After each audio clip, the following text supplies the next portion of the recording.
I think there is more pressure on me to perform well decorating my cap than there was during any of my finals. That's a complete and utter lie. But I'm done with all of my finals. I have completed all of my requirements for my associate's degree, so my focus today is decorating this cap. I'm very excited. I watched several tutorials. I have an idea. Follow along, and we're going to hopefully perform it well together. I'm getting an associate's degree in business administration, so it's just a general business degree before I transfer to my four-year university, where I'll be pursuing an integrated bachelor's degree in mathematics, statistics, and economics. A lot going on. It's kind of hard to say that full major, honestly, with so many different parts to it. But today, we're decorating my grad cap. Before I begin, I will show you all of my tassels and cords and stoles, because there's a few of them here. I have my tassel, and I have, of course, my stole for my school, Cuyahoga Community College. I have a medallion for Phi Theta Kappa Honor Society. I have a stole for PTK, and I have 2 cords for PTK as well. I am a Mendel Continuing Scholar, so I have this here. I don't know how well you can see it. It's green and white for a cord. And then I am also in the Honors Program Fellowship at my school, so I have this stole and I have this cord as well, which is also the school's color. A moment of appreciation for Tri-C having such pretty colors. Teal and blue, it's my favorite colors anyway, so I'm going to take advantage of that on my cap. Here is my idea for my cap. It kind of looks like a picture frame. This border, I'm going to cut the poster board I'm using down so that we can use the actual blue on the cap as a rim. This, looking kind of like a puzzle, is going to be torn pages from a book. I am going to put my books on my cap. I have a ton of proof copies. I have some damaged copies, so we will not be destroying just random good books. We're going to be destroying books that, well, it's for a good reason, okay? It's for a good reason. And then I was trying to decide which quote I wanted to do on it, if I wanted to do it after somebody who inspires me, if I wanted to do it after something I'm passionate about, if I wanted to write just something general like author. I eventually decided, probably can guess which quote I'm using, expect the unexpected to be unexpected. That is a quote that you will see in every single book in the Magi universe, and it's a quote that I market with a lot. I use it for my brand, and I like to use it just for myself. I really just like this quote, okay? I really like it. So, expect the unexpected to be unexpected. In my head, when people decorate their grad caps, they just freestyle directly onto it. I have learned, thankfully, you're actually not supposed to do it that way. So, if you just heard a thud in the background, that was my snake. But anyway, this is why that's why my snake is falling and thudding. You're not supposed to go directly onto it. You can actually put something under it. So I have white poster board. I am going to cut this to size. Now I want a border. So first step, we need to figure out how big this square is. It's about 9.5 inches. So I'm gonna say I want a 1/2 inch border around it. So I need a square that's, see, it should be 9 by 9 by 9, but it's a little bit less than 9.5. It's actually more like 9.25. So I'm gonna say a little more than like 8.5 inches-ish. As long as it's a square, it's okay. So first, we're gonna put this aside.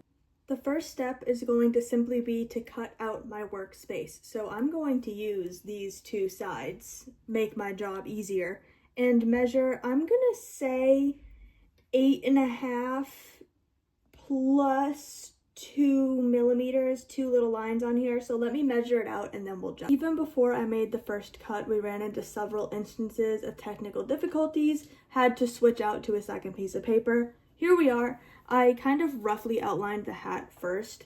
Now we're ignoring the fact that this definitely has a larger gap than this does.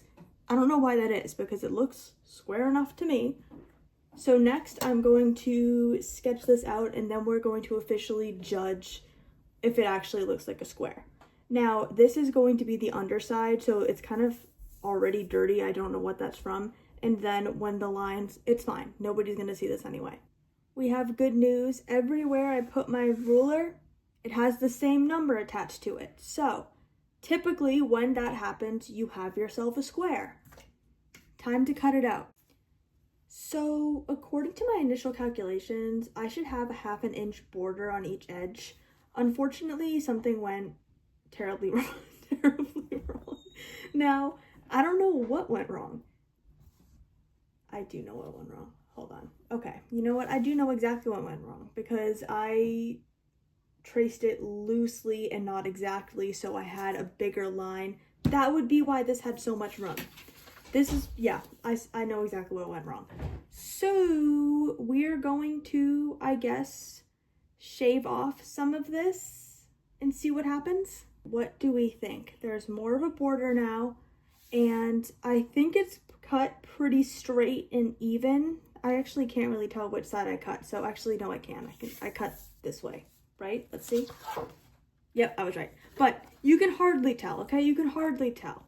So I'm going to see my mom's opinion if she thinks I should get more border because she has good artistic vision, and we'll see what she says. In all honesty, I think the button is going to be the hardest part. In the video I watched, the lady went diagonally across, and that told her the bullseye where the button is supposed to be. Then she said how to cut it out. She used an X-Acto knife. I don't have that. I'm just using scissors I've had since 2nd grade. But I need to figure out how big of a hole the button is supposed to have. It's okay. It's all part of the process. I'll rewatch the video. First step, get the lines. After rewatching the video, she said to measure out 1/2 inch on each side. So that is, wait, I lied. That's not what we're supposed to, yeah, well, it is, but we're not supposed to make a square. We're supposed to make a circle, but you know what? I'm going to make a square. That's how I want to do it. So 1/2 inch, 1/2 inch. After much questioning how this small of a space was supposed to fit around the button, I realized I did it wrong. You're actually supposed to measure out 1/2 inch from this actual center point, so it's going to be bigger than the little square I had originally. This is the part where you need an X-Acto knife, but unfortunately, I don't have that, or if I do, I don't feel like looking for it. So, ignore me while I do very dangerous things. Going to first poke a hole. Poke a hole, please. I'm trying not to bend it, so I'm not... Okay, we're in. We have a hole. Now what we're going to do, stick the scissors into the hole and start snipping and keep going until we have a satisfactory looking circle. Ta-da! So I officially have my base done, and now it's time to actually start designing my cap. Now, obviously I'm not going to be working on it pre-attached because that's a risky game, but I want to, I think, do kind of cut out pages on this side, but I don't want it to be plain white here. So watch and learn. We're doing some experiments with watercolor. Remember, kids, before you freestyle something as important as your graduation cap, conduct an experiment first. So we have a scrap from cutting out the paper. We have, this is actually a piece of the plastic that the poster board was in. Technically, you're supposed to use cling wrap for this, but I figured why not? You need water-based markers, and you need a spray bottle. What am I doing, you might ask? I'm doing something I saw on Pinterest several years ago, and it worked pretty well. We are basically making watercolor without watercolor. So you draw directly onto this part here, the cling wrap or the plastic, whatever you want to call it. And it's kind of brighter than I thought it was going to be. But that's okay, this is what we test. Now, I can't remember if you're supposed to spray the paper or spray the cling wrap, but again, we can do experiments, so let's just spray the paper. That's probably more than we needed, but all right. Oh, flip it up. Yep, here we go. Flip it upside down. Smudge it. And I think you can let it dry on it and you'll get lines. Or, oh my gosh, I almost just splattered my white shirt. Okay, peel it, peel it, peel it, peel it. There we go. I put too much water. so we'll know that for next time.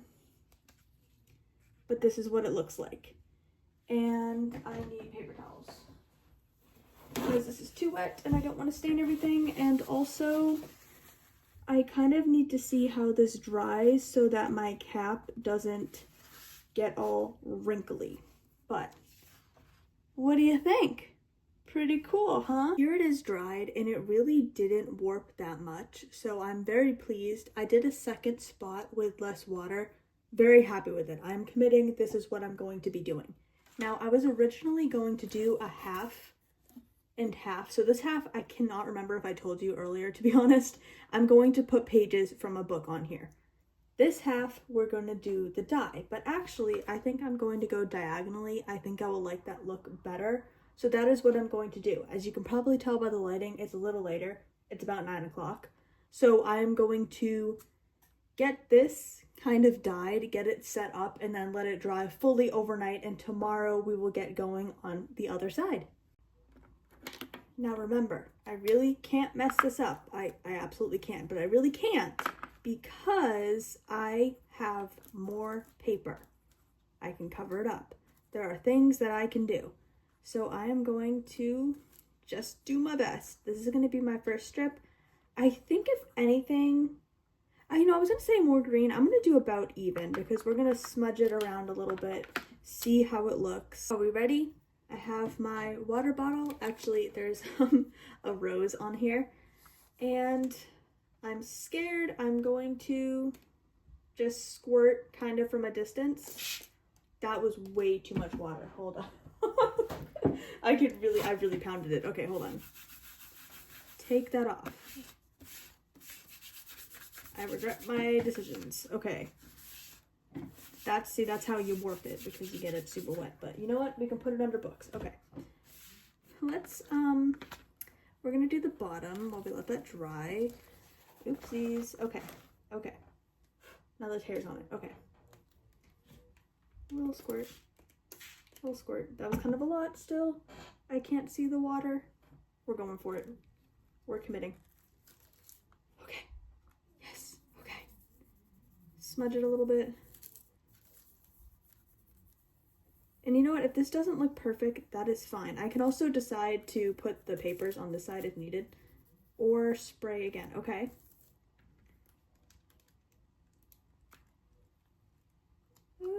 I feel like I did not add enough water, to be honest with you. First of all, I think there was water on the side. I am going to do something risky. Okay, there we go, there we go, there we go. Fold this. Smudge. This is working. I don't want to muddy it, but squish that all in. There we go. Okay, I don't like the lines. This is just going to be me repeatedly doing it and borderline panicking, but look at that. First swatch done. Right, I'm going to be honest with you. I'm getting a little scared. I feel like it's starting to get a little muddy. I have this first swatch I did and then the second one, and it kind of went downhill from there. Had some problems over here, but I'm hoping that once I dry it, I can go over it again and smooth everything out. Again, worst case scenario.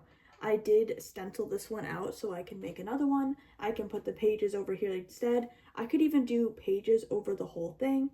We have things we can do. It is not ruined. I'm just getting scared. We gotta trust the process though, because I do like the colors and I'm thinking that once it dries, it will look better. I just think it's starting to get too wet to continue on. So honestly, at this point, I'm just gonna finish this up myself. And the next time you see me in like 2 seconds, I'll be ready to get on to the official next step. Here is our mostly finished base. I might go over a little more just to get a little bit on the edges, and I like the way it's kind of rough with the dots in some spots, so I might go over a little more with that. But for the most part, we're pretty solid. Yes, it warped a little bit, but you know what? That's fine. It's all part of the process. We will smush it down under books, or glue it to the cap, or cancel it out, or maybe glue it to another piece. Actually, that might even be better. We'll figure that out later.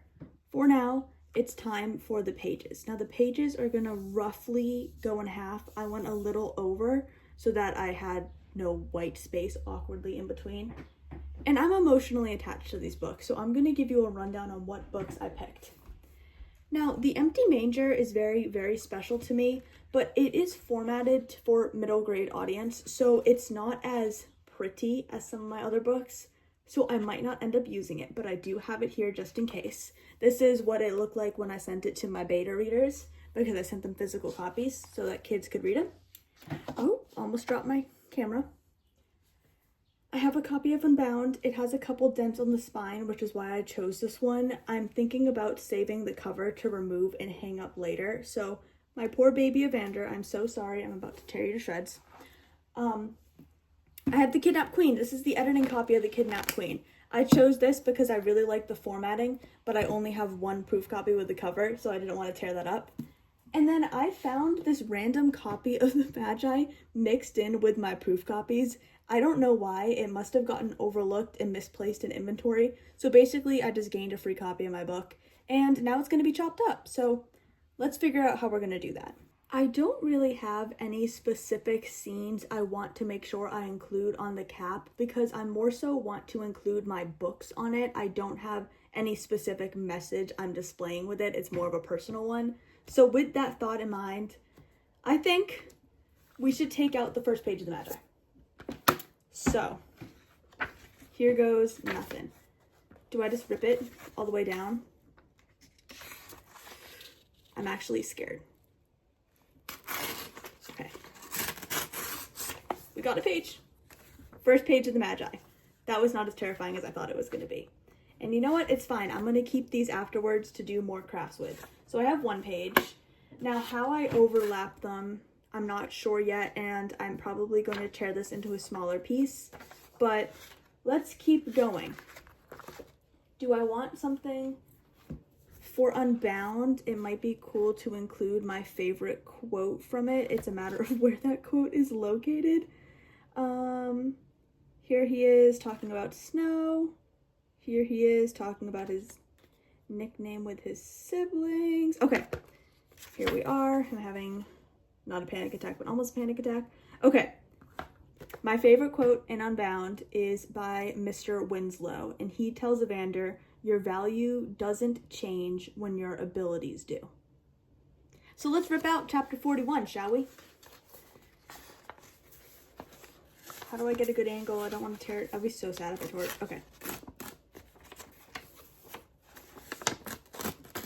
Okay. Chapter 41. You can't read that, though, because spoilers. So you can read this. I will give you permission to read this. Feel free to pause. Read the first page of the Magi. This revamped version, I'm revamping the Magi trilogy as we speak, so it's going to be unpublished very soon. This is your last chance to see the original version, unless you want to get a discounted copy. They are currently 30% off, so I will have that information linked down below.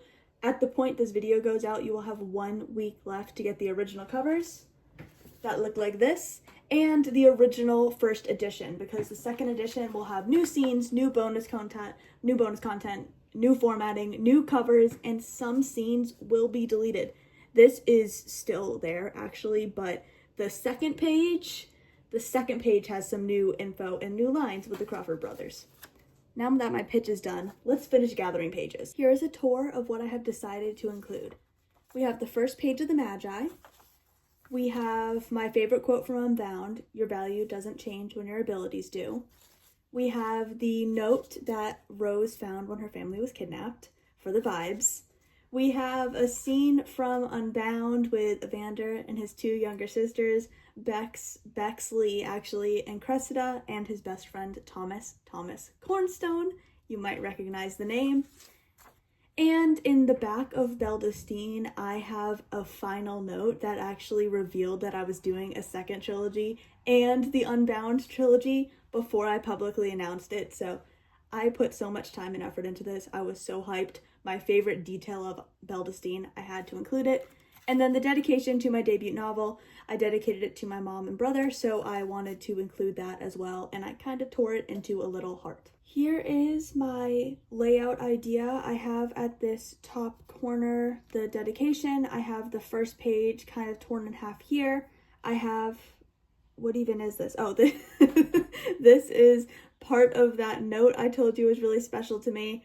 I have the note the traitor left, I have a scene with Evander and his family, and then I have the Mr. Winslow quote here. So I am going to start by, why is this new piece of glue look pretty used? But I'm going to start by gluing this down here, and then take these off and obviously put the bottom one down first and then stack my way up. There's going to be a little white space, but I'm probably going to tear up these little shreds and kind of stick them in there, and we'll see how that goes. Trusting the process was well worth it. I'm very pleased with what I have going on here. I have a little sample. This is the quote I'm going to be including, so I think it will look something like this, but I'm going to be using a paint marker. So I got to figure out what paint markers I have, because I have horrible luck with them, so I have a couple specific ones that are not super risky to use, and we'll go from there. Although I might want to include something else right here. Let me see. I don't think I actually have anything from the Kidnapped Queen. Let me fill this spot and I'll be right back. Who would have guessed that I accidentally found one of the quotes from my favorite characters in the Kidnapped Queen and plopped it on? Oopsies. The quote is always the auras. You will have to read the book to find out who said it, but they are verified as one of, if not my favorite. I might actually be about to cry tears of joy because it occurred to me I don't need to torture myself with a paint pen. I can use a Sharpie for this. So let's go. I have several different Sharpies. I picked this purple because it comes out. I did the test strip. It came out well on top of this part here. Here's how it looks. We ignore that mistake. It's fine. I am out here doubting everything I know about spelling, how to spell these words, how to do cursive, how to properly write. I am doubting all of that right now before I go in and commit, but that looks right, right? Please tell me it looks right, because if it doesn't, I'll be very upset, but here we go.